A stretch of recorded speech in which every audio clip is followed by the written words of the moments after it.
ত্রিপুরা রাজ্যের মুখ্যমন্ত্রীর যে নেশামুক্তি ত্রিপুরা গড়ার লক্ষ্যে আমরা একটা স্পেশাল ড্রাইভ করি ড্রাগসের বিরুদ্ধে।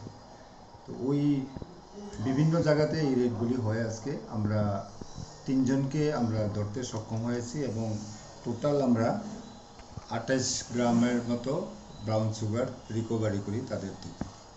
আর আরও এখনও চলছে, বিভিন্ন জায়গাতে আমরা এটা জারি থাকবো।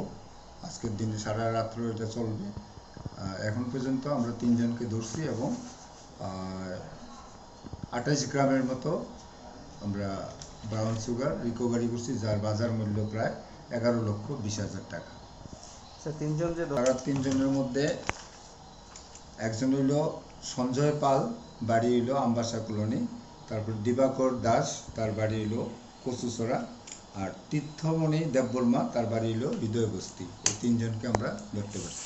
তাদের বাড়িঘর থেকে প্রথমে আমরা একজনের রাস্তাতে ধরছি। সঞ্জয় পাল, একটা ইনফরমেশন ছিল, সে মার্কেটে এই কোটা নিয়ে ব্রাউন সুগার বিক্রি করে। তো তাকে আমরা প্রথম ধরছি। তার থেকে আমরা প্রথম 2 কোটা রিকভারি করি এবং তার শিকার